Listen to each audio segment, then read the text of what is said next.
Hi, everyone. We're just waiting for a couple of more people to take their seats. I would like to welcome you all to the practitioners panel. My name is Fotini Christia. I'm the Ford International Professor of the Social Sciences at MIT, and I'm also Director of the Institute for Data Systems and Society at MIT Schwarzman College of Computing.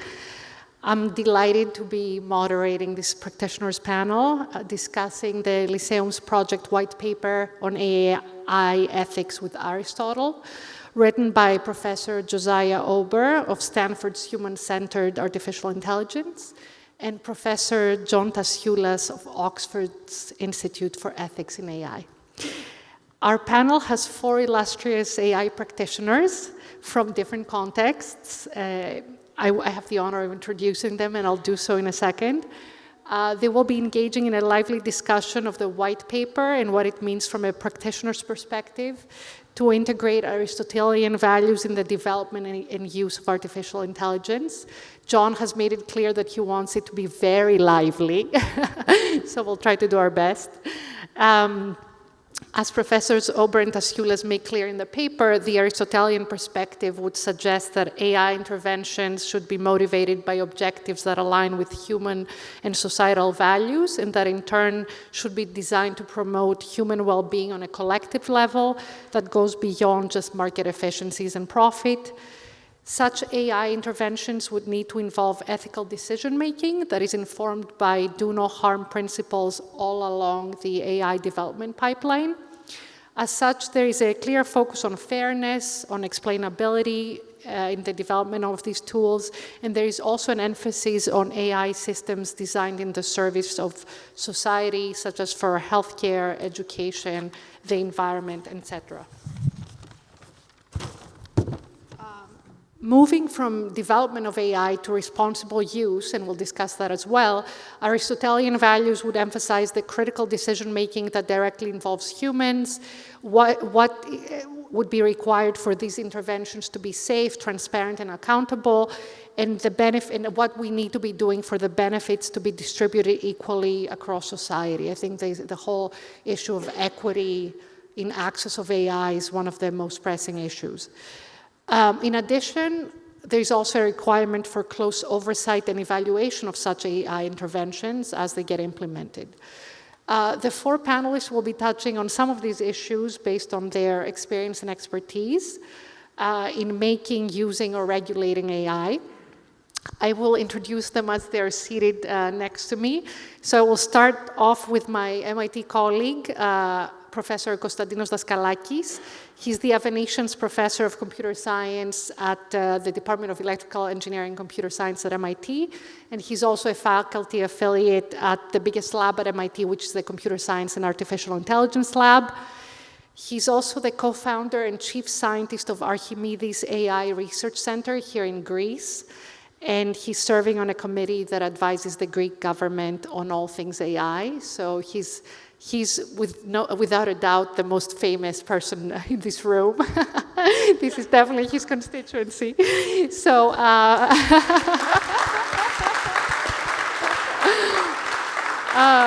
I did not mean to embarrass Costis. It's just a delight to see him in Greece. Brendan McCord is the founder and chair of the Cosmos Institute, a nonprofit focused on AI and human flourishing, and he's a visiting fellow at Oxford University. He's a founding CEO of 2 AI startups, and huge success, I would say, acquired for $400 million, and a primary author of the first AI strategy for the US Department of Defense. He's also an MIT alum, even though he's not wearing his ring, but it's a delight to welcome him to the panel.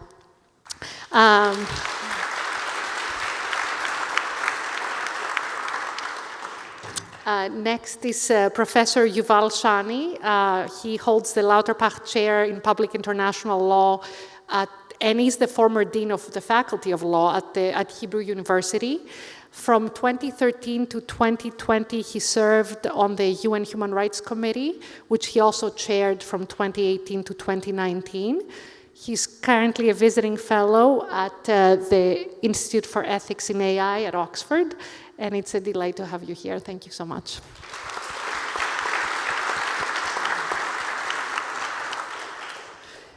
And last but not least, and definitely the most famous person in my part of the world, is Professor Alondra Nelson, the Harold F. Linder Professor at the Institute for Advanced Study at Princeton University. Dr. Nelson is a very established sociologist, but has also done incredible government surveys. She is the former Deputy Assistant to President Joe Biden and Acting Director of the White House Office of Science and Technology Policy. And in that context, she also spearheaded the development of the blueprint for an AI Bill of Rights. In 2023, she was named to the inaugural Time 100 list of the most influential people in the field of AI, and has also been appointed by United Nations Secretary General to serve on the UN High-Level Advisory Body on Artificial Intelligence. Thank you so much for being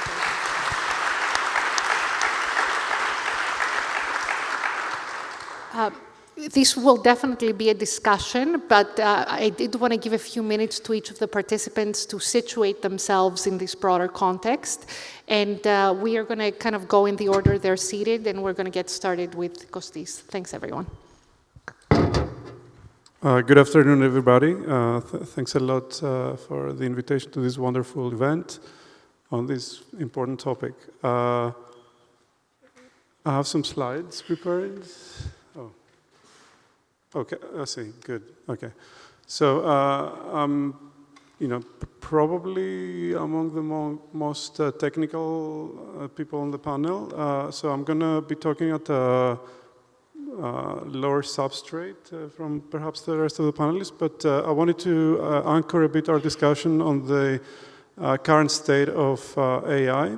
So I wanted to tell you three AI tales that have an interesting ethical component, and talk a bit about the challenges in addressing the issues that arise. So these tales are going to be about large language models, bias, and privacy and copyright. However, let me first situate my intro here in, by talking about the amazing breakthroughs that AI technology has had in the past 15 years. So AI has been able to unlock data modalities like the ones you see here on the slide that are very challenging to understand. These include images, understanding the contents of images and being able to generate new images, understanding time series data, for example, speech, understanding the content of text, the properties of molecules, and also understanding how to plan strategy in complicated games. These data are very interesting because unlike data that statistics could classically understand, it's a priori not clear to computers where the content lies. So two molecules can look very similar, but they can have vastly different properties. And the same is true for text, images, and so on and so forth. So inherently, the computer cannot understand what this data contains, and it's very hard mathematically to describe it to the computer. So the progress that has been made is significant. Perhaps 20 years ago, some of this progress appeared to be, science fiction, but here we are with all this progress that is already enabling a lot of changes in our lives, and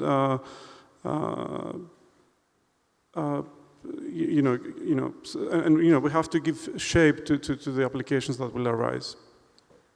So let me tell you the three little tales that I wanted to tell you, starting with large language models, which is perhaps the most important generative AI application of our times.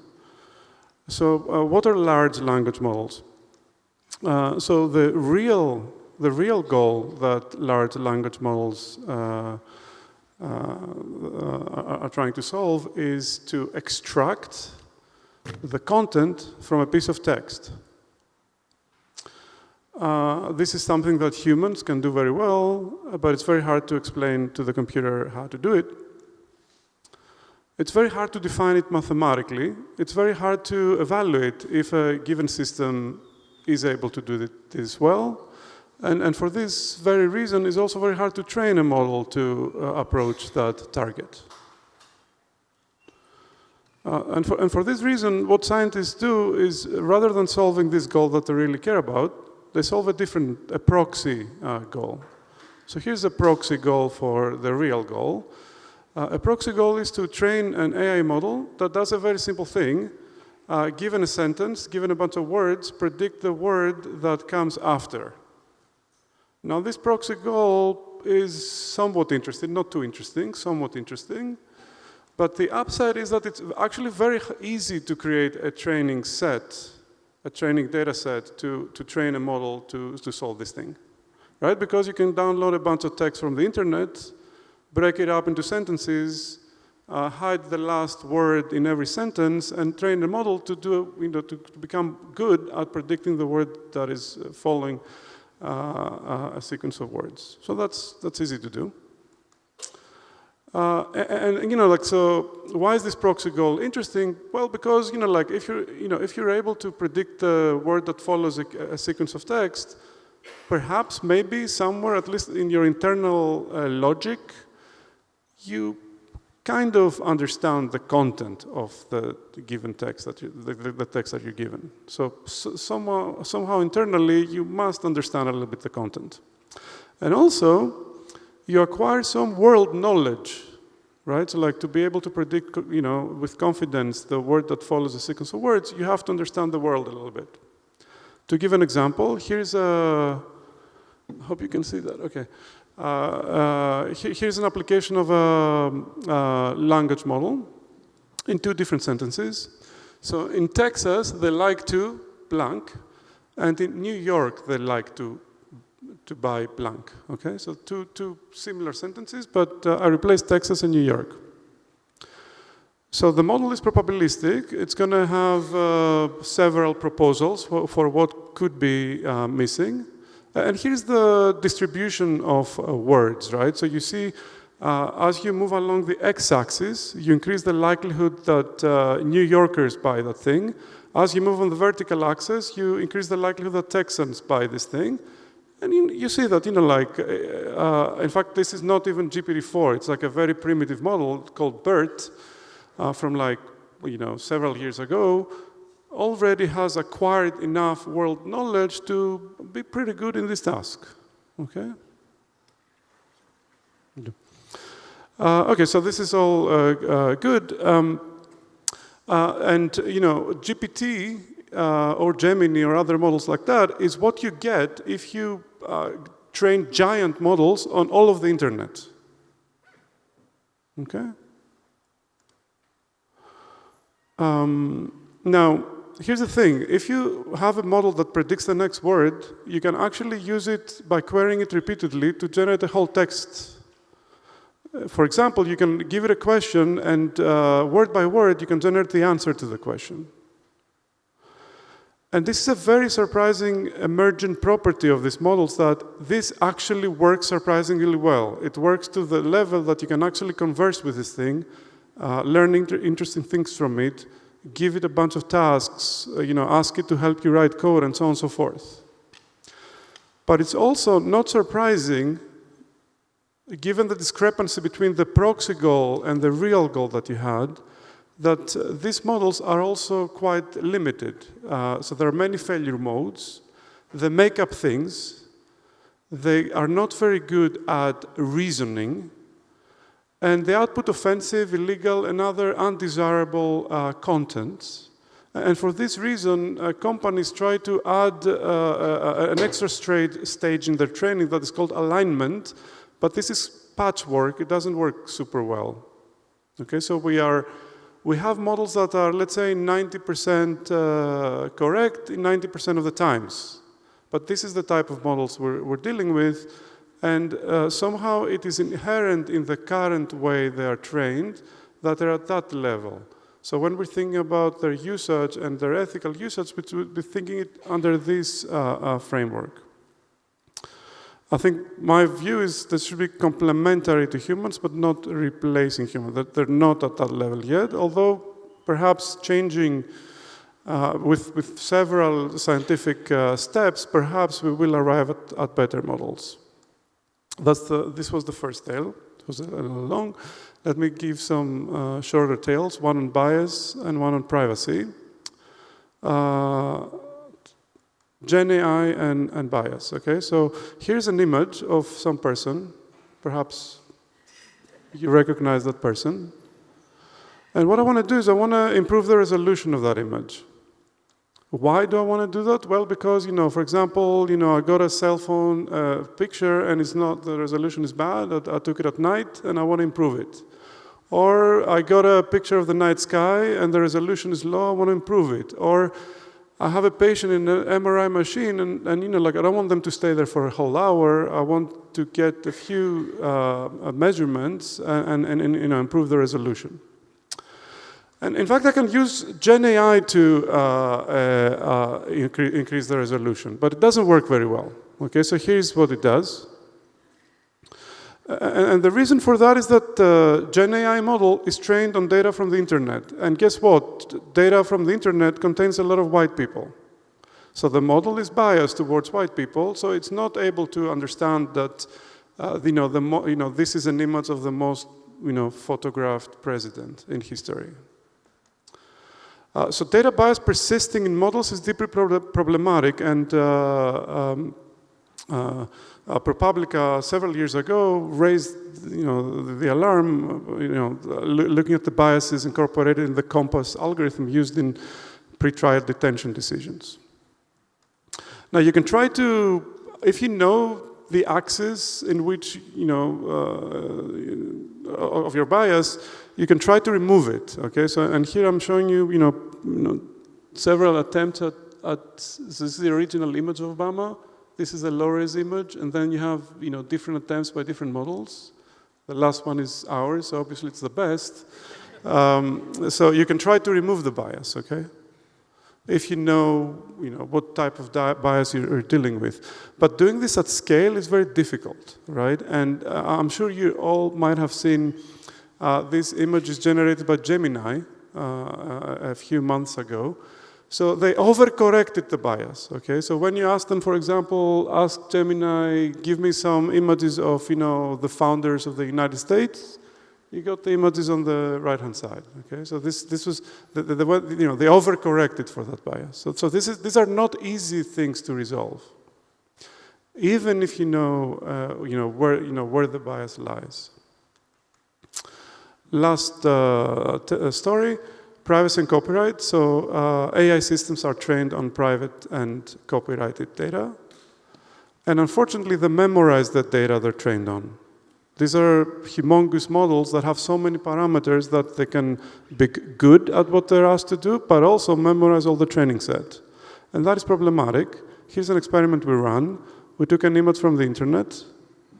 We put a black box over the image, and then we asked the Gen AI model to in-paint, to predict from the neighboring pixels what could be in the black box.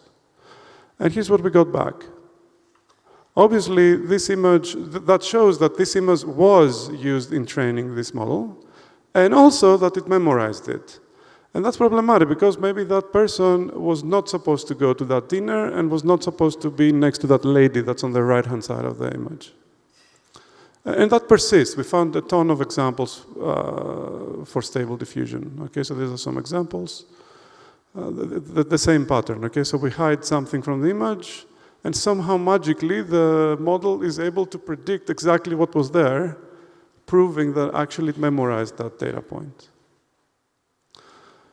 And again, you can try to alleviate that issue, right? So again, reporting from a model that we just built, you can actually take a data set of private data, add a ton of noise to the data set, throw away the clean data set, keep only the noisy data set, and train a model on a noisy data set in a way that it actually generates good data.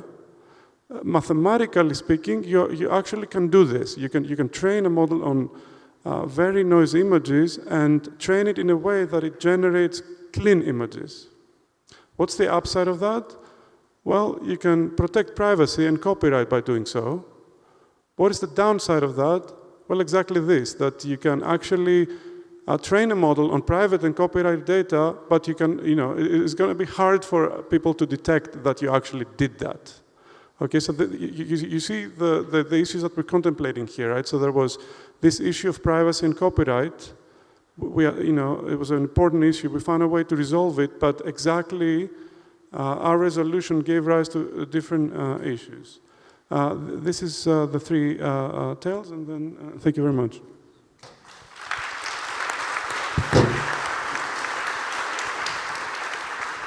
Thank you, Costis. I think some of the really interesting takeaways here is, touching upon issues of bias and privacy, which are definitely related to the Aristotelian framework, but also this idea of generative AI and how we should be thinking about this potentially differently than AI, especially as it relates to equity and issues of data, as you showed us, but also of the kind of hardware and infrastructure related to the data usage. And I think this will give us an opportunity for equity discussions as well. Brendan? Thank you. I'd like to introduce two topics to seed our discussion. First, a synthesis of Aristotle and the liberal tradition. And second, a big announcement about integrating philosophy into AI development that you all will be the first in the world to hear. First, the synthesis. I'll make the case that the soundest approach blends an broad Aristotelian ethical strategy, one that defines and defends normatively a classically rooted conception of human vitality, with a renewed defense of liberal freedoms and institutions, especially human autonomy. By human autonomy, I mean, on the one hand, the advancement of inner freedom, and on the other, the protection of the individual's independence from external coercion. Why does liberal freedom need an Aristotelian corrective? Most pressingly, to prevent it from sliding into a centralizing ethos that would reduce human beings into enervated, disempowered agents whose lives are characterized by passive existence under a tutelary state or the passive satisfaction of algorithmically seeded preference. And why does Aristotle need a liberal corrective? Well, for all their wisdom, I think both Aristotle and our hosts mischaracterize a market order that brings about tremendous equipment and support for flourishing. One that liberates individuals from coercion, privation, drudgery, sickness, and death. That enables modern medicine, near unlimited access to creative works, and tremendous growth in leisure. Leisure of the kind that can be used for many things, but plausibly for politics or contemplation as well. While Aristotle believed that a virtuous order required a hierarchy of purpose, embodied in and enforced by law or regulation, this account is incomplete in telling the story of how these marvels of the modern age, this equipment for flourishing, has been achieved. So we must preserve and extend these endowments of liberalism while returning to Aristotle to help liberalism frame a conception of human vitality and autonomy that resists pessimism or passivity in the face of technology. And this is my main fear for AI and AI governance. Hard despotism was the greatest evil of the 20th century. Will soft despotism, a weakening of human autonomy through the influence of disempowering, centralizing forces, be the defining threat of the 21st?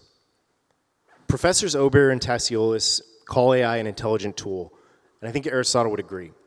He tells us that while tools cannot grant us a good human life is tool dependent. And therein lies a risk.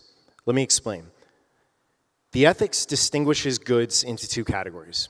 Goods we pursue for their own sake, and goods we pursue for their utility, often as means to goods of the first category. We humans make these distinctions and form our means and hierarchy spontaneously, somewhat unthinkingly. And we do so first from ordinary experience and common opinion. Similarly, Aristotelian vitalism need not depend on metaphysical notions such as natural teleology, but on immanent ordinary experience and its forms of conditional necessity. For Aristotle, clarifying the right means-end relations is extremely useful to our pursuit of happiness. We naturally orient ourselves by goods we presume are choice-worthy for their own sake, So what are those? Intrinsic goods, these nodes of happiness, include especially activities and experiences satisfying in their own right, ones that exercise the social, rational, poetic, and bodily energies that make us human beings. These are what we need most for a flourishing life. But unfortunately, AI can't grant these things to us. No technological overseer or technological substitute ever can. AI can be a tool in our process of attainment, but ultimately it's up to us to strengthen and employ the energetic use of our individual capacities. So tools can be useful for a life well lived, for attaining these highest things, but they're also essential for attaining the lowest, like safety, food, and shelter. And by lowest, I mean, most basic. The material and structural mechanisms that we use to supply these basic needs, and thus to enable our higher pursuits, are also tools.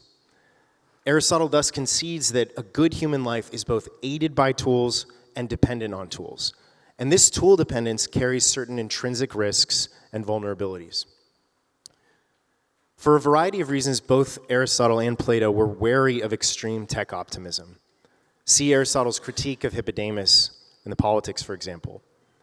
Not least because, as I'll explain soon, it's very easy for humans to foist their hopes onto techne and thereby distort the instrumental character of their tools.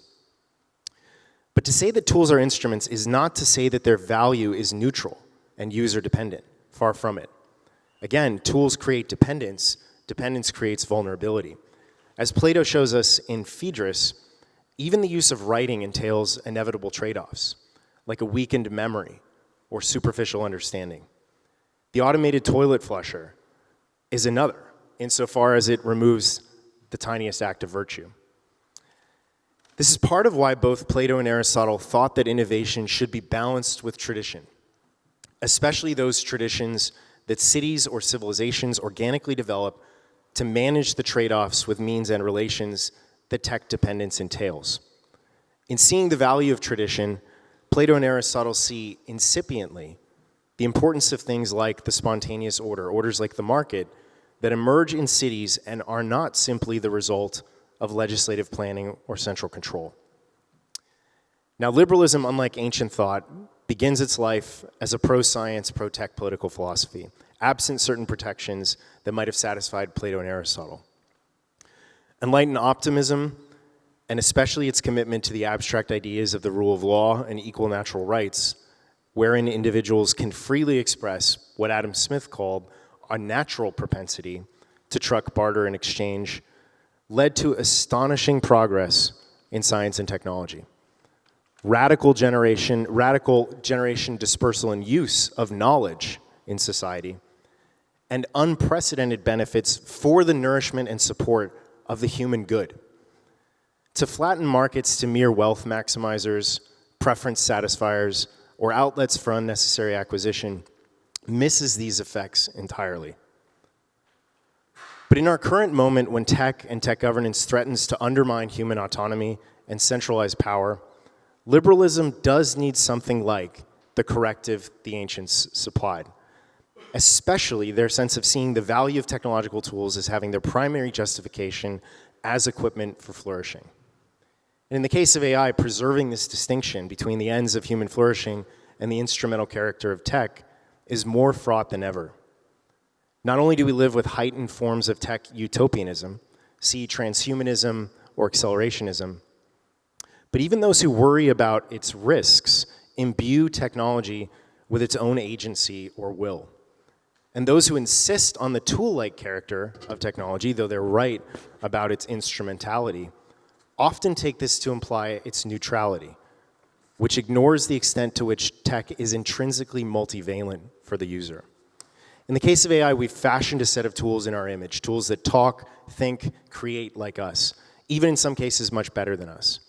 So we're at high risk today of losing sight of the tool-like character of the digital instruments.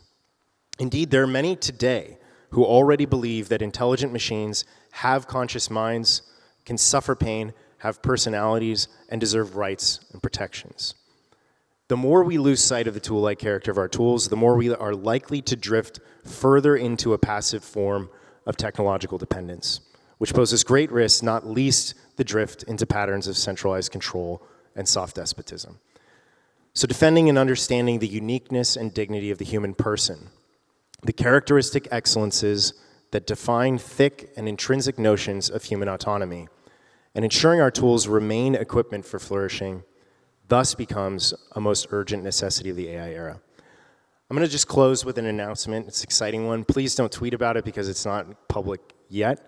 I created the Cosmos Institute last fall to support efforts to develop AI for human flourishing. And to do this meaningfully and practically, we are proudly supporting Professor Philip Corliss at Oxford in his efforts to create something you're going to hear about for the first time ever. It's the new human-centered AI lab at Oxford University.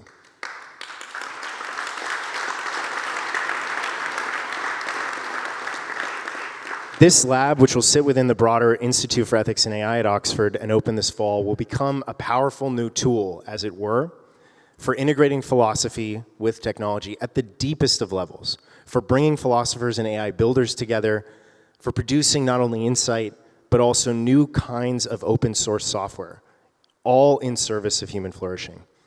And one prominent feature of the High Lab will be what Corliss has called the philosophy to code pipeline.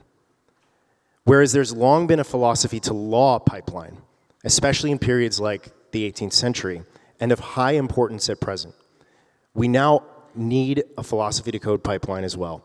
Professor Corliss, who's here today, has done this in his own path-breaking research with what he calls the aretetic theory of reason and intelligence. And this theory has given expression in mathematics and in code to the ancient idea that thought is grounded in the dynamics of questions. High Lab will bring a philosophy to code pipeline to life across areas like reason and human autonomy and decentralization, based on the belief that we will be better served by technologies like social media algorithms or LLMs if they're designed and built with a rigorous conception of human flourishing as opposed to a narrow utilitarianism. This is the task of AI development in the next era, creating tools that are imbued with things like a superior theory of reason, as well as thick notions of human autonomy, that realm of freedom that is the chief facilitator of energetic striving after human excellence. Thank you.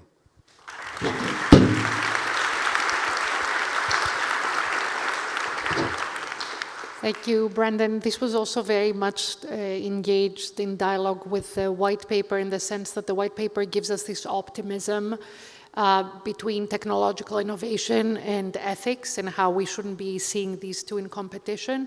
But I feel like the topics that are being discussed here about bias, privacy, the weakening of human autonomy kind of makes us think about the boundaries of that and the bounds of that. And this idea of, can we get to social media where the Surgeon General doesn't have to say explicitly that these are dangerous to underage individuals. I think this is definitely things we need to be thinking about in the more practical sense. And thank you very much for the announcement as well. So I'm going to pass down to Professor Yuval Shany next. Thank you very much. I'm going to deal with the old pipeline, which is the philosophy to law pipeline, as applied to my own field of research and practice, which is international human rights law. And indeed, international human rights law does share with philosophy this idea of universality. The idea that certain principles, certain rights should belong to everyone by very fundamental reasons that go to sometimes to what it means to be human, what is the human condition. What makes human rights is also not only the issue of universality, but also the idea of inalienability. That is the idea that certain rights are basic entitlements that cannot be denied from any human being by virtue of his or her humanity. They can be restricted under certain circumstances to some extent, but they can never be wholesale denied. Now, of course, not every philosophical ideal, not every human value is in effect, should be translated to human rights, is being translated to human rights. There is room for code, there is room for social norms, there is room for domestic law and legislation, there is room for policy directives. However, there is a certain core, there is a certain nucleus of human ideals, of human values that we do translate to international human rights law through a process of deliberation that features a degree of persuasion, where those advocating in favor of developing a new human rights would have to convince lawmakers, would have to convince the larger society about the utility, about the need for such a new right, using Aristotelian persuasion techniques of pathos, logos, ethos, explaining why there is a moral case to be made in favor of such a right which coincides with our system of beliefs and values, explaining rationally the utility of recognizing a new human right for solving a real problem that society is confronting, and also seizing on the fact that this is a well-recognized idea in many societies and endorsed by many luminaries, including Aristotle himself, as a form to persuade lawmakers and other policymakers to recognize such a right. And this is, of course, not a new idea. We have seen international human rights law react in this way to changes, to new human conditions, to new human problems. So when we had in the 1970s a phenomenon of disappearances in Latin America, the reaction has been to create ultimately a convention against enforced disappearances.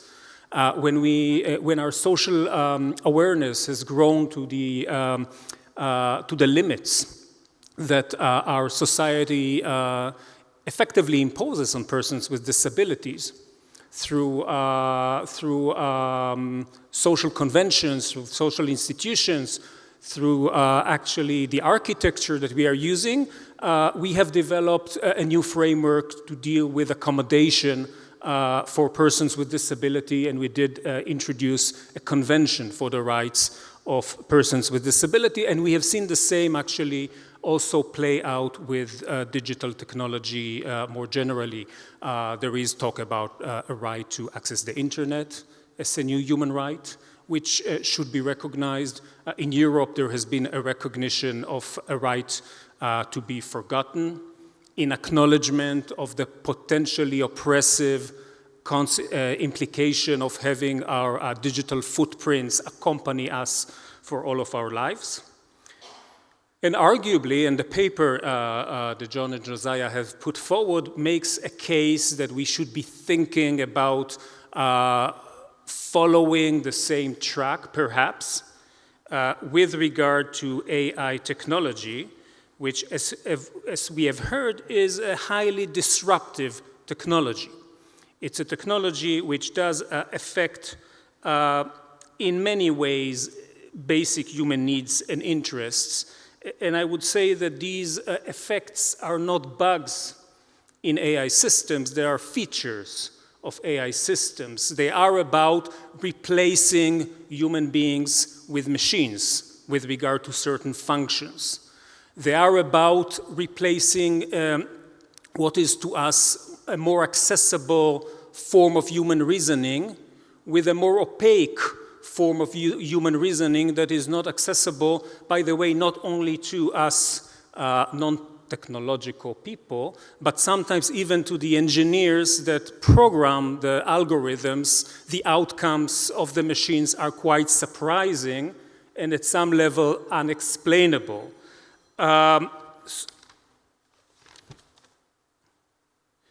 We are working with a system that is that really embeds the endless collection of data, as we've heard before. And on a more perhaps political level, we have created a technology that does generate leverages for control that have not been available to humans before, not to machines, to humans who wish to deploy such technology. So Shoshana Zuboff has made this point that we are moving,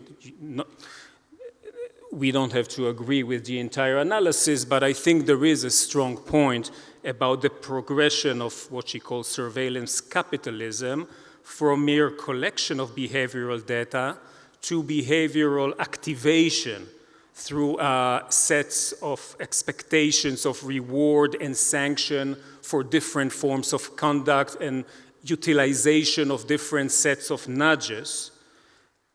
Ultimately, we generating more accurate data, predictive data about human conduct and more effective ways to shape human conduct.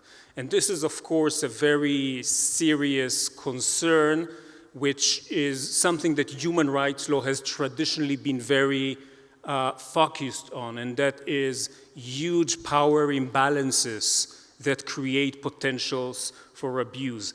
It is against this backdrop of technological disruption, which affects dramatically the human condition and creates a new configuration of power, that we have seen initiatives like the initiative that Alondra has shepherded to create what are called AI bills of rights. That is, documents that attempt to adjust or to align developments in AI technology with basic human rights norms, or basic civil rights and democratic values, as the blueprint notes. We have seen this take place in the United States, but we are also seeing many initiatives like that, including in Europe. I will just mention the 2022 Declaration on Digital Rights and Principles for the Digital Age, which the EU has published, and which strives to identify the ways in which digital technology should be made more fundamental rights compatible. We are also seeing along the lines of these more, let's say, ambitious bills of rights projects, more mundane, though still quite important initiatives, which are in the area, you could say, of regulation of technology, that introduce within the regulation of technology, maybe through the back door, important human rights norms, for instance, the AI Act, with the ban on certain practices that violate human rights, such as facial recognition technology used in certain contexts, or limits along the lines of the blueprint that deal with the use of AI technology in certain sectors, such as employment or immigration and the like. So there you are, we are seeing actually a movement in the direction of streamlining the development and use of AI with the aim of harmonizing it to some extent with human rights law. But I think the challenge, and the paper I think makes a case in the direction, is that that might not be enough.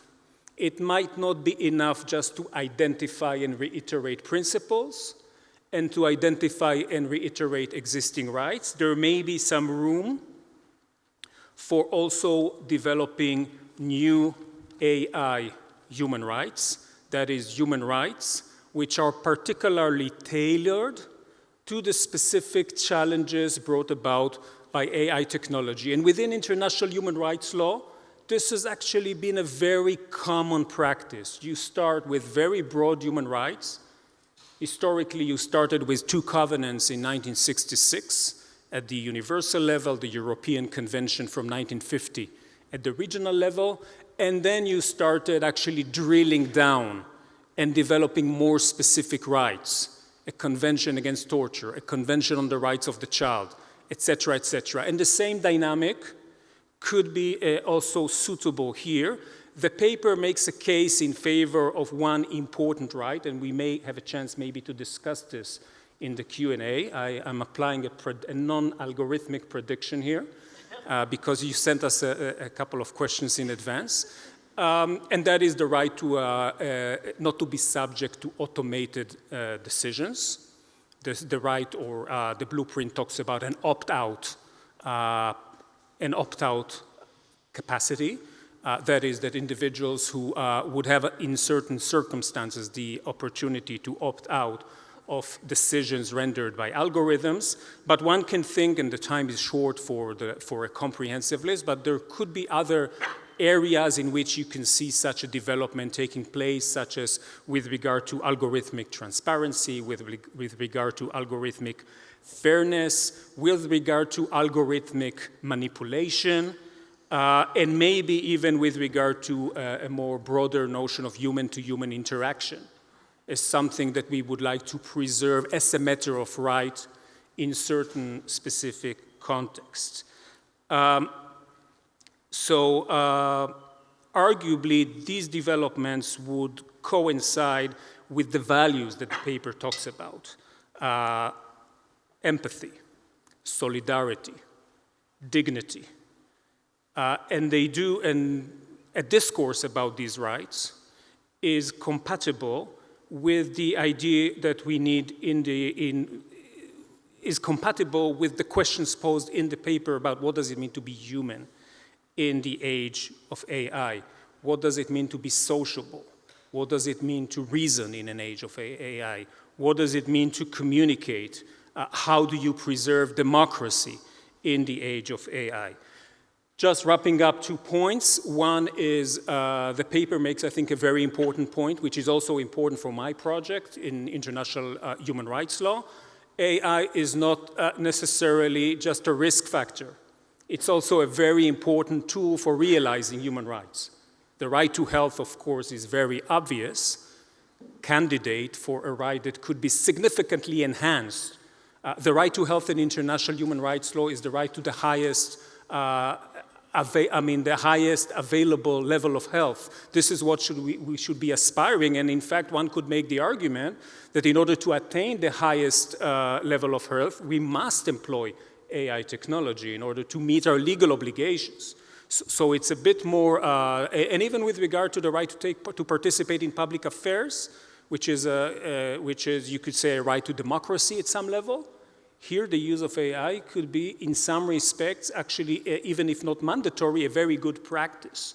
I certainly don't want to leave you with the notion that we are, the barbarians are at the gate, and we have to fend them off by creating higher and higher barriers. It's a more nuanced approach. And finally, I will just say that if the role of international human rights law is to, in a way, mediate the philosophical ideals into laws, into norms, the ultimate role of norms is to mediate principles to human beings. And this is, when we are thinking about a human-centered approach, this is what we are really thinking. We need to be thinking about how the combination of technology, philosophy, law, other relevant disciplines ultimately benefits the millions, billions of people who are influenced by this technological disruption or could be influenced in ways that actually improves, betters their lot in life. Thank you.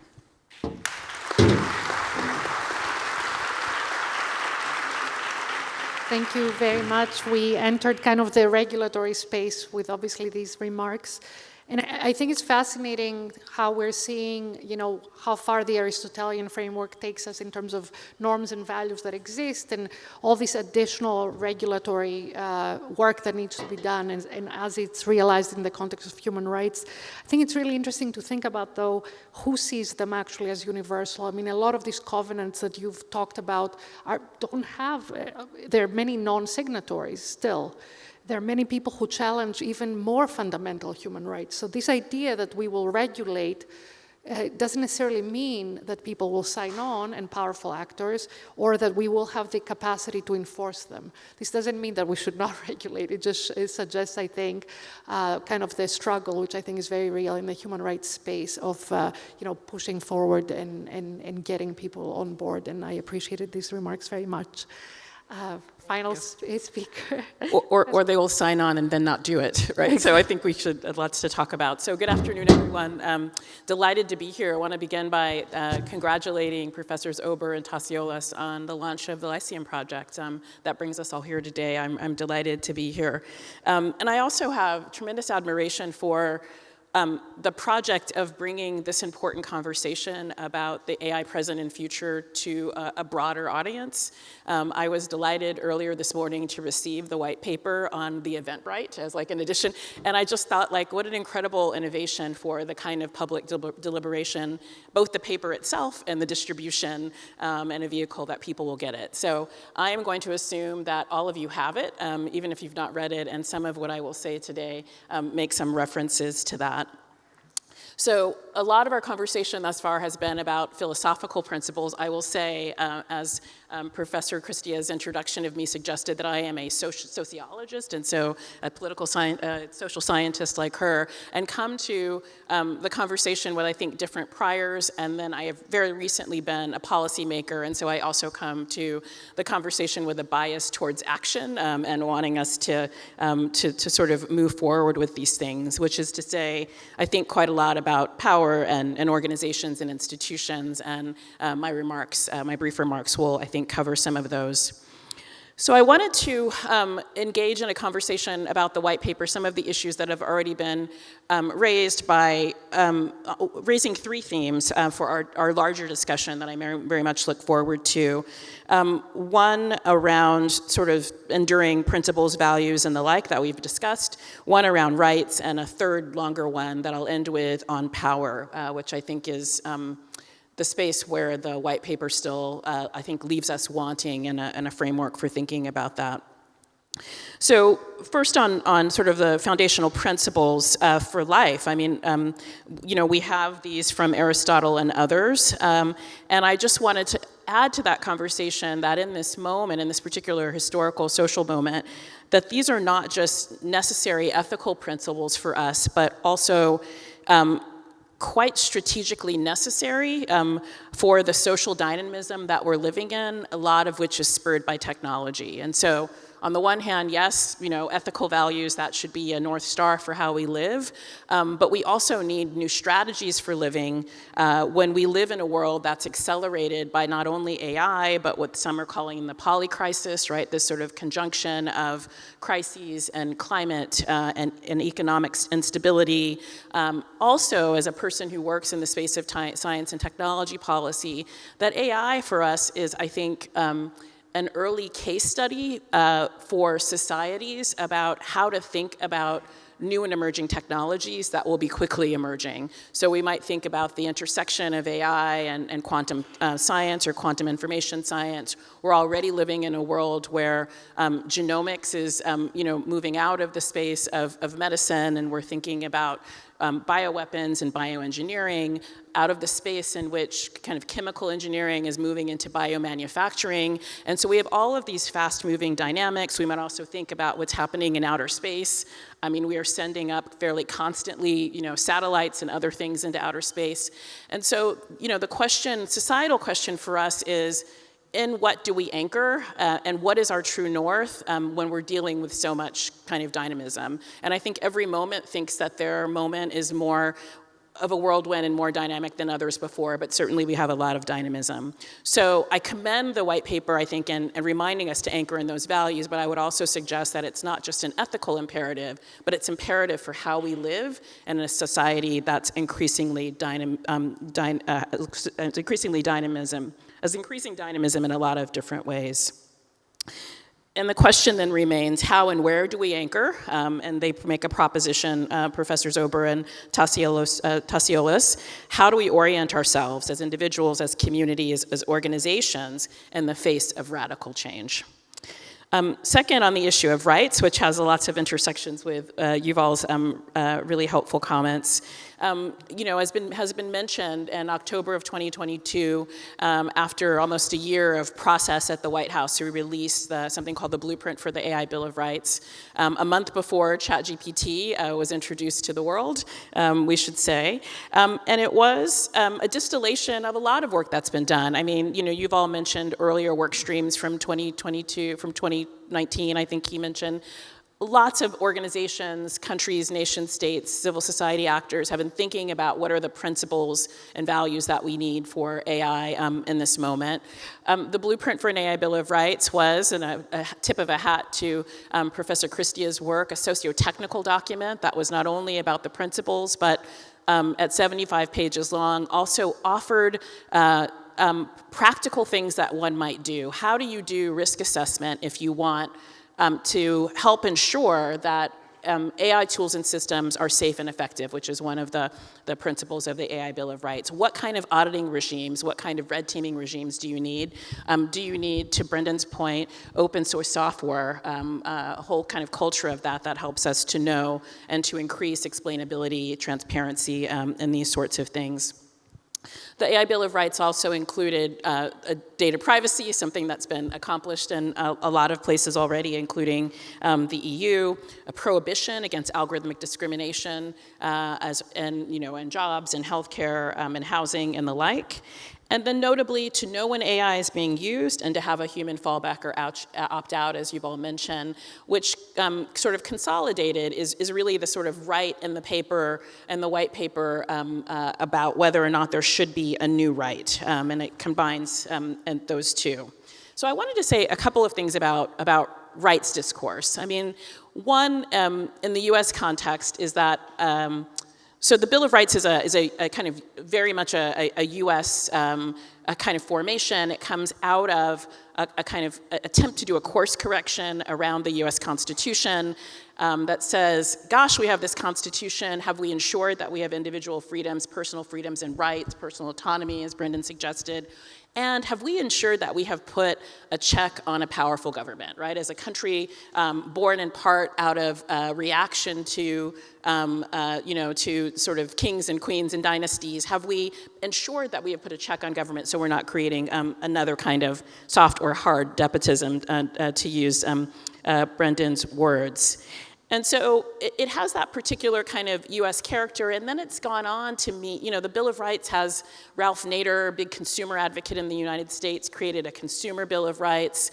The Obama administration had a patient Bill of Rights. So the Bill of Rights is a kind of political discourse in the United States, different from international human rights discourse, for example, that really resonates with the public as being something that's a bit more about popular democracy. Like, what are the rights that we should have, could have, should ask for? And so potentially it opens up the space of rights discourse, and I think that people recognize it as being closer to a norm than a right? Not that this is not going to become law necessarily, but I think for a conversation like AI governance, that it's deeply important that we find avenues and levers for the public to think about their voice and their agency, and how we think about rights. So one critique I would offer to all of us who think about rights in the space of AI would be, are we conceding too much? Do we concede then that the space, that AI is so disruptive and so novel that we indeed need new rights, right? Are we kind of walking ourselves into a circle? And so we'd love to think about that and thinking about the white paper with regards to that. Lastly, I want to say a bit about power, about market power, about inequality, and also about geopolitical power and competition. I think that, I want to talk with John and Josiah and others and with my co-panelists about how we think about the insights of Aristotle in the space of profound market power, right? And in the space of consolidated power, in the space of, particularly when we're talking about advanced AI, we're talking about four companies, and they're already deeply powerful companies. So this is a different trajectory from even the social media trajectory, and when you had several different companies that consolidated and were acquired, and that created the consolidation that we have now, we are coming out of the gate with new, powerful, advanced technologies that in an ecosystem that is already consolidated, and that is being further consolidated by these tools. In the U.S. legal framework, there's sometimes corporations are understood to be persons, and that has all sorts of complicated and often not positive implications for social life and for political life. But where do we put the market, where do we put industry in this conversation about Aristotelian ethics and how to think about AI ethics? And I think that's really a challenge for us. It's been also a challenge, I think, for any of us who work in the governance space. The most powerful technologies we've had in the past have come from nation states or have come from the academy. And we've built a kind of research ecosystem and I think a governance ecosystem that understood, like in the case of something like GPS, it would be created maybe in the defense industry, and then some nation state or nation states would decide that they were safe enough for civilian use, and then they would become commercial products, as opposed to tools that are introduced as commercial products and at the same time have this dual use capability. They can be military, defense, and civilian at the same time, and that just proposes, I think, a set of different questions for us.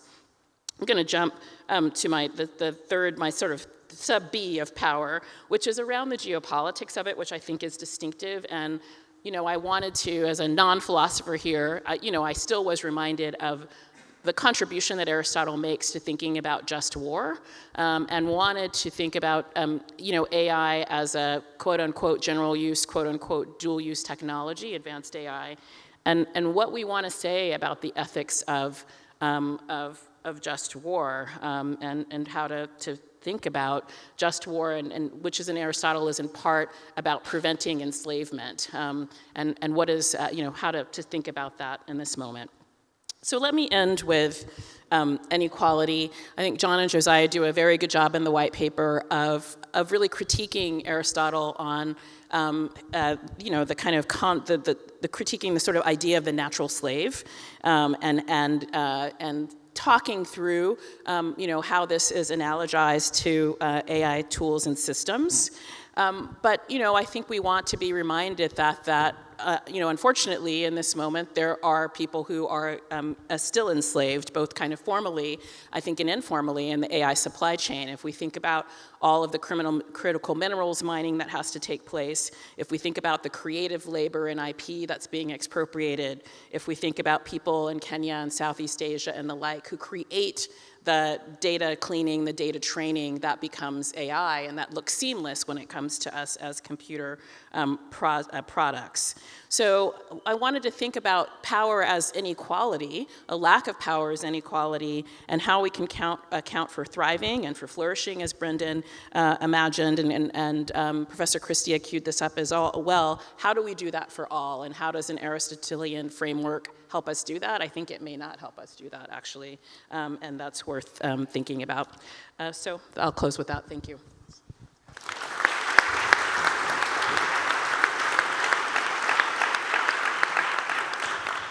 Thank you all very much. We are going to, I wanted to kind of use the typology that Alondra presented around rights and power and enduring values to ask some of the questions. And I think one has very much to do with access and equity in access of these tools.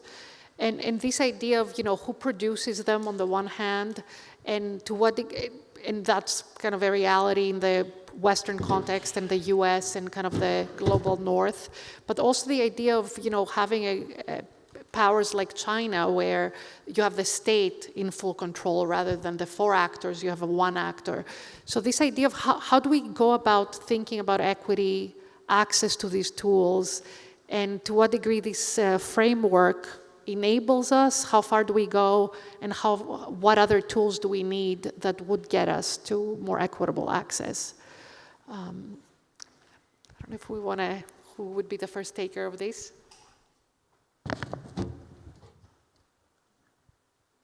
Well, I think you mentioned NVIDIA making a lot of money, and I the implication, I guess, being that maybe that leads to less accessibility, and I want to question that premise. I think even if that's true initially, over time it becomes less and less true. These technologies become cheaper and cheaper, and the cell phone becomes not a thing that Gordon Gekko or billionaires carry around, but many of the poorest people in the world have it in their back pocket. And in the case of AI, you don't actually need to own the technology to benefit from it. You can access the internet, you can get access to extremely powerful tools. So it's worth thinking about whether that, the effect of successful, company is actually driving less accessibility or if it's lowering barriers. And I also think that, the great aim of the struggle for freedom, which I think has been one of the grandest objectives of humankind, has been a kind of equality before the law. And I think that can be supplemented by an equality of rules that people voluntarily obey in their dealings with one another. That's the democratic spirit. But I fear that that's the kind of equality that's conducive to liberty, and that liberty produces inequality in material respects, in wealth respects, certainly.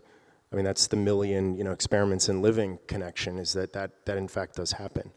So I don't think restricting markets helps normal people, and I think actually a desire for equality through certain means can lead to a real increase in inequality on the margins.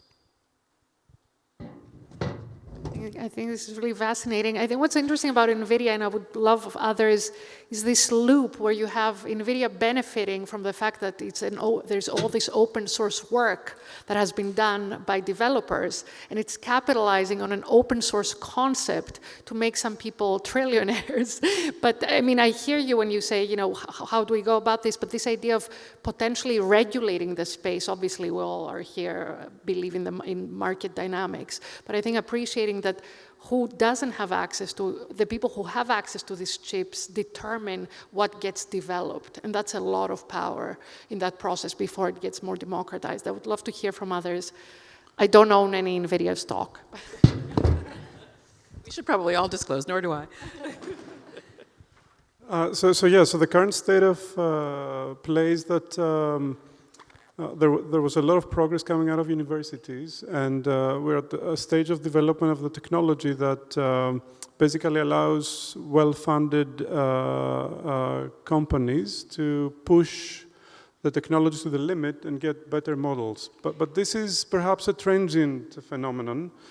I think that the approach has an inherent limitation, as I also mentioned earlier. And I think we're going to go back to science to create different approaches to push this project forward. So it's important to recognize that there are transient phenomena, and we definitely should take care of monopolies being formed, because like the current monopolies are interrelated to the older monopolies that were built during the internet era. So I think we need control of the monopolies, but I think there are certainly transient phenomena here. So China does not have the kind of access to hardware that it needs to play in the generative AI space. Nevertheless, it's trying to build its own chips. So Huawei is building chips. They're not as powerful as NVIDIA's. But if you think about it, that may push them to innovate around how to use less powerful chips to accomplish a similar level of generative AI than their competitors. So there are several forces at play, but ultimately technology that is built by science should be accessible ultimately to all. Because I can definitely see that if monopolies control all the tools that are built on this technology, then innovating at in various verticals, if you're not a big player, is going to be a losing proposition. So you don't want OpenAI to build all the tools for all the verticals. So from my point of view, I will echo what has just been said.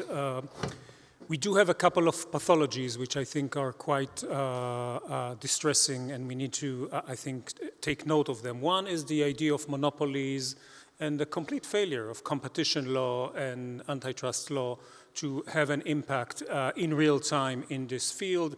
I think there has been, for many years, this idea that this is an area which is somewhat exceptional because we don't want to stop innovation, and all forms of regulation, including regulation in the area of antitrust, had been seen as counterproductive and something that would slow us in terms of competition. And we citizens have basically maybe not created a monster, but we have tolerated the creation of mega monsters, really mythological monsters in terms of their economic size, something we have not seen before.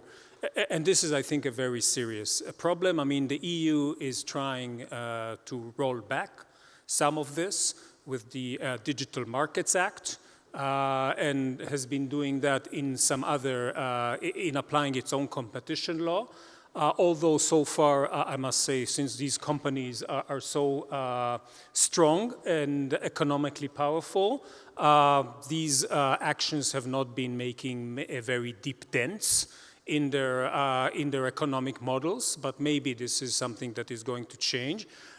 We had some hopes that this US administration would do significant work in this regard. There have been certainly talking the talk and appointing actually to key positions people who had a track record in writing academic articles against the lax enforcement of antitrust law in the United States. But so far, again, we have not seen a huge impact, although things still may change until November.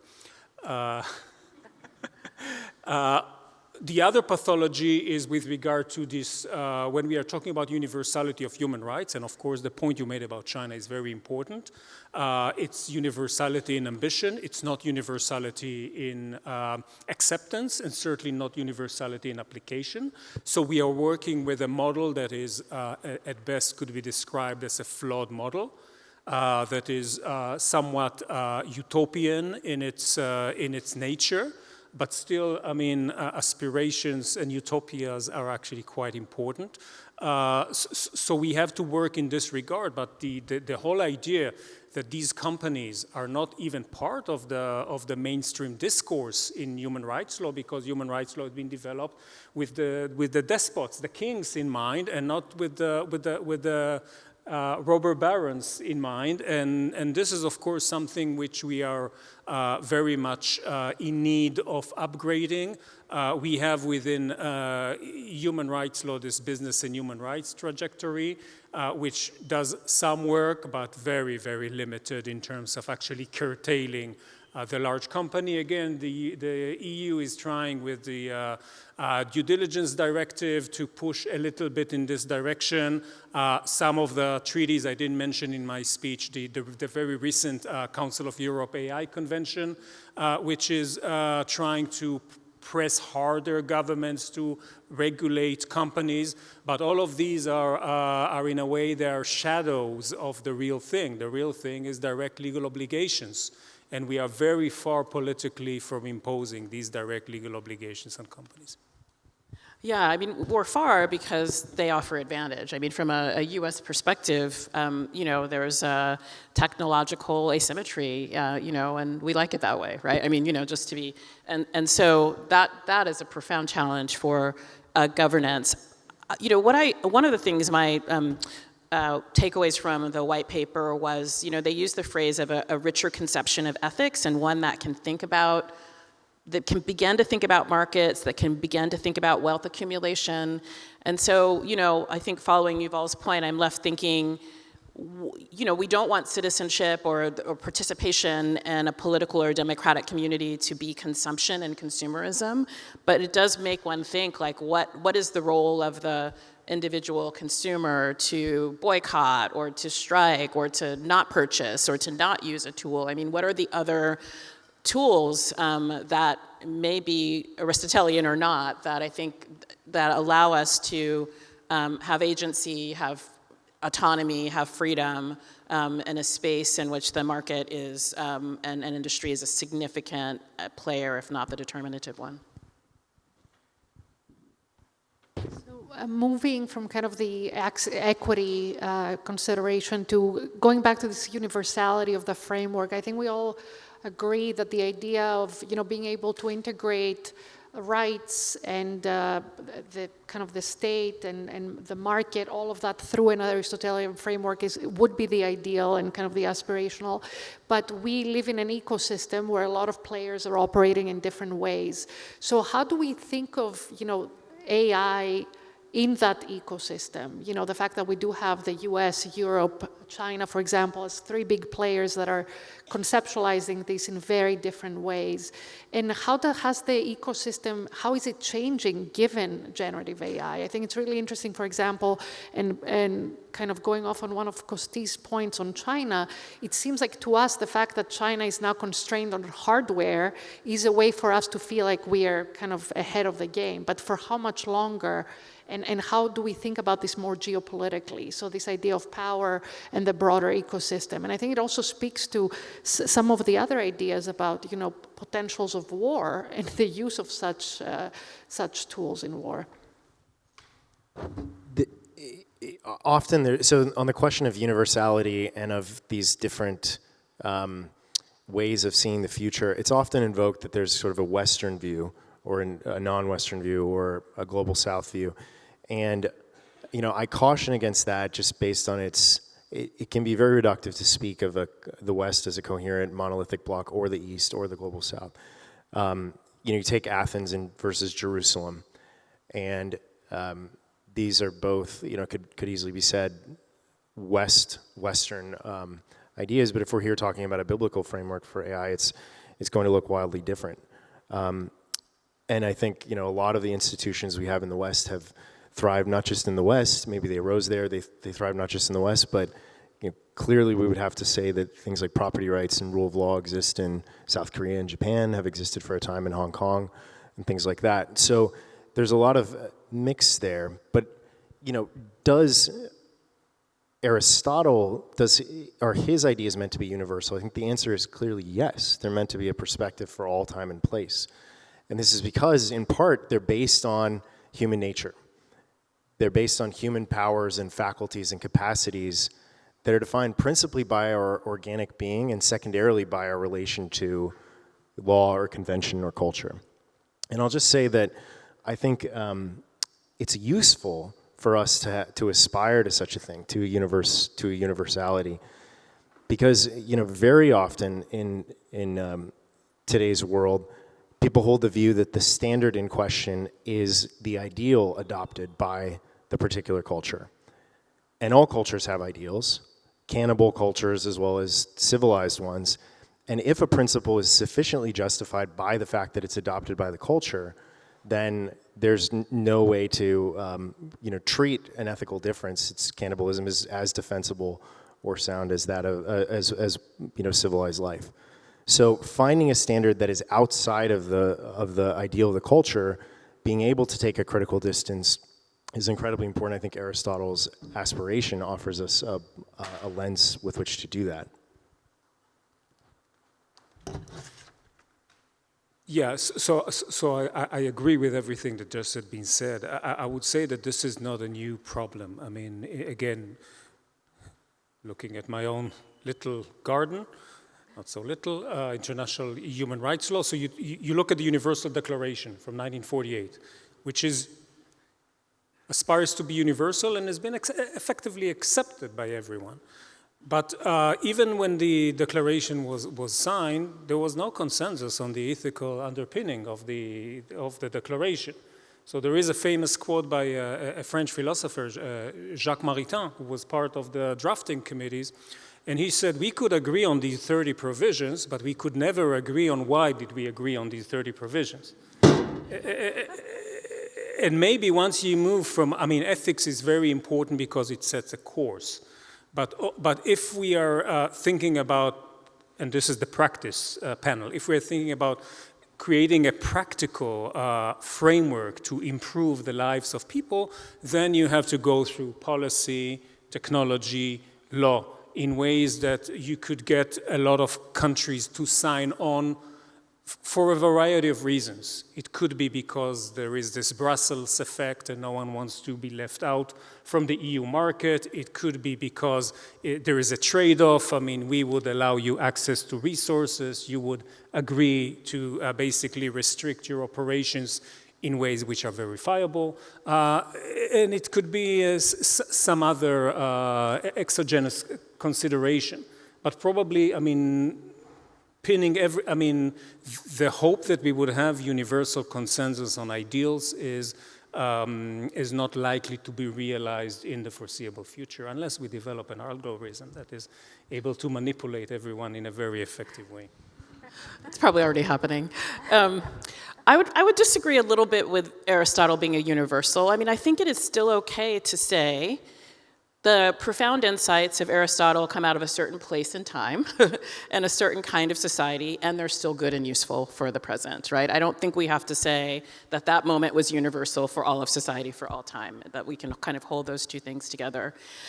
You know, to continue what Yuval was saying, I mean, what an incredible moment around AI governance. I mean, the world, I mean, the sort of upside, to use one of Costis's phrases from his slides, of the emergence of ChatGPT is that like the world snapped to attention around AI governance. I mean, those of us who work in the space of technology and law or technology, like no one wanted to talk to you about AI 3 years ago. I mean, like, you know, you bored people at the dinner table and all of a sudden it was on the world stage. And so we've had, you know, you mentioned the Council of Europe Treaty, which is very important, but we've had in March a UN resolution from all 193 member states that said UN policy, UN governance, multilateral governance around AI should abide universal human rights law and the Universal Declaration of Human Rights.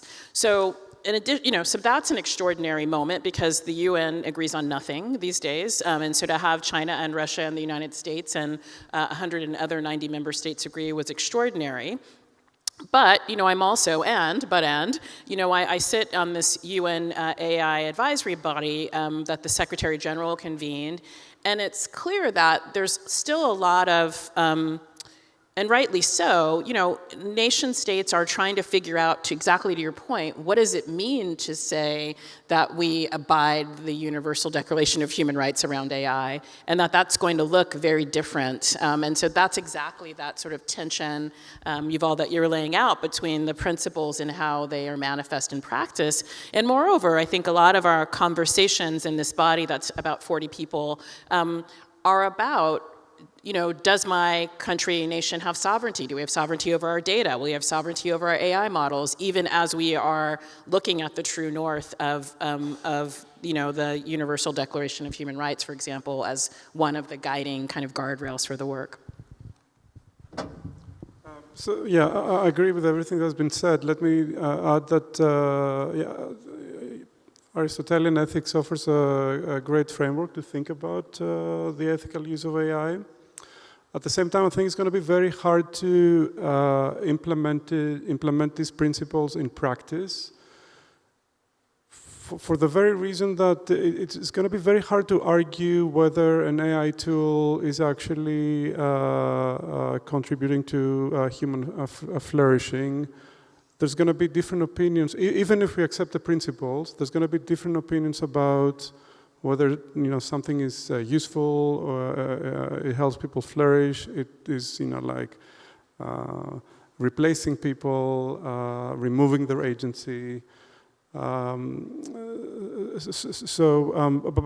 definitely it is a great framework to be thinking about these questions. We are 3.5 minutes away from closing, so I would love to just get a few last thoughts, especially in kind of making sure bringing the human back into AI, or however we may want to think about it.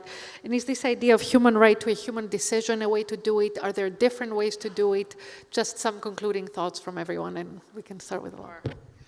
I think for me in this space, the concluding thought is to always question the choice architectures that we are given around these. So, you know, humans are going to lose jobs. You know, this thing is going to happen with robots if we befriend them. And I always why I love the exercise that John and Josiah have done is because it is opening up an opportunity to think otherwise about the present. And I think that we need to be, instead of expecting that people will be automatically displaced, for example, in jobs, like imagine what we might do, particularly in the space of policymaking, to make that not the case, or to make that a move that was more sort of humane and more in a way that sort of engaged people and workers in that process. So I guess for me, the last word is to not take, we don't have to the point that John and Josiah make, you don't have to take ethics and values as a tabula rasa. We also don't have to take our actions in the world, in the policy space, and in the space of law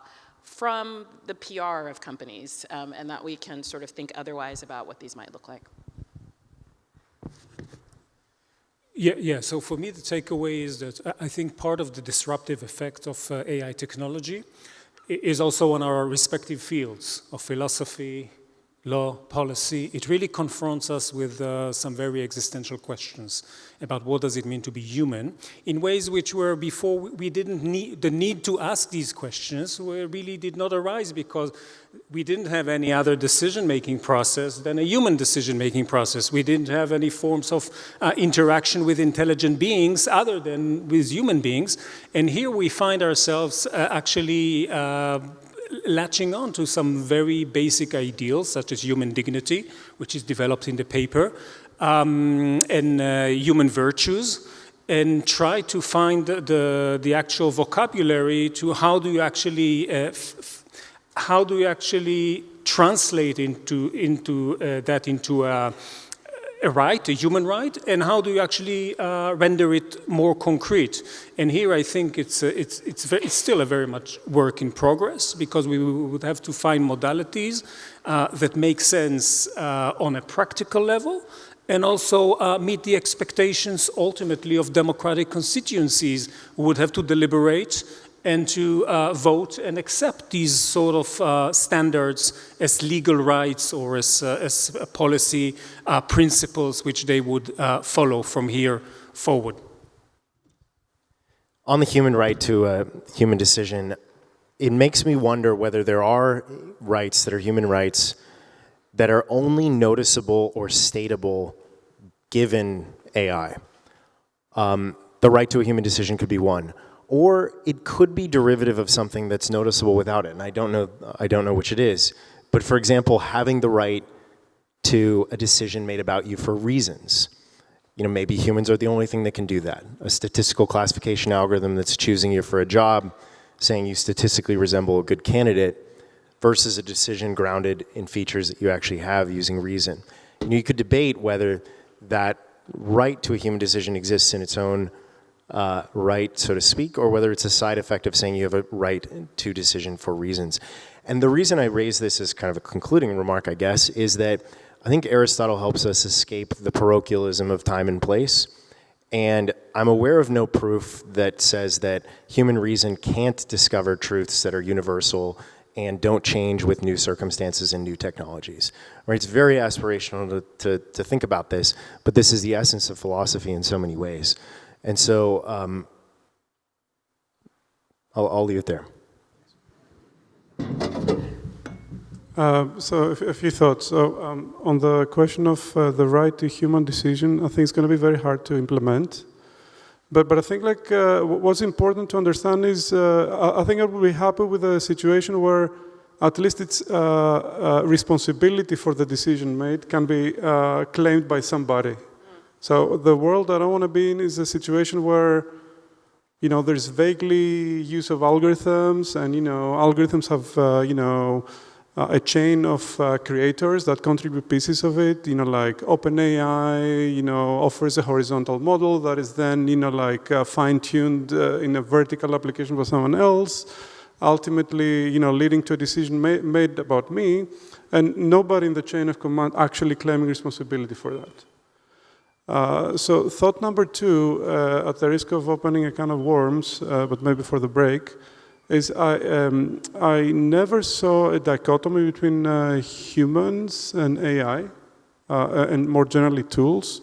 I mean, tools are supposed to enable us to be more creative, be more productive, So I think the human condition in the era of AI is going to change, but perhaps the human condition is going to take a different form that is going to be equally humans are flourishing in a different way. And the last remark that I'm going to make, and it's an optimistic one, is I want to just describe a space where human nature is I don't see it being replaced in the near future, and that's a space of human creativity. So yes, Gen AI can create elevator music, and it can create paintings for the lobby of a mediocre hotel. Okay. But it's not going to create, although there is an exception, it's not going to create paintings in the MoMA. Okay, so there was an exhibition in the MoMA, based on Gen AI, so that's the exception. But I don't think Gen AI will do that. And here's the reason: the way Gen AI is created is by collecting a bunch of data from wherever you can find them, and training a model to replicate data, to imagine data from sort of like the same distribution that the data was trained on came from. So now, one thing you can do with Gen AI models is to tune up the temperature. Okay, so there's a lever you have when you use Gen AI. You can tune up the temperature, and when you tune up the temperature, Gen AI is a bit more loose. Okay, and it can be more creative. But here's the thing: when you turn up the temperature, to become, let's say, more loose and more creative, you tend to go to the periphery of the distribution of the data you were trained on, and most of the stuff there is garbage. Okay, so most of the images you have never seen is garbage. Now, the creative mind, Picasso, or what it does is it says, in this periphery of mostly garbage, here's the thing that's actually interesting. Okay, so if you train AI on Salon de Paris paintings, it's not going to give you Picasso. Okay, so Picasso came through a process of the physics of the era, relativity theory, thinking about different geometries, and sort of making it into a painting, okay? So you're not going to get that from Gen AI, because Gen AI wants to generate plausible stuff that is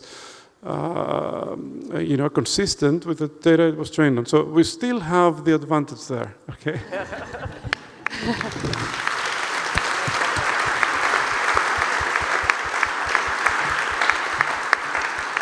I love how the human is still everywhere. I just want to say our Dean of Engineering was getting an honorary degree from the National Technical University last week here in Athens. And it was interesting that his opening remarks included the fact that MIT is really giving a lot of funding now to humanities and social sciences, exactly because you cannot take the human out of the generative.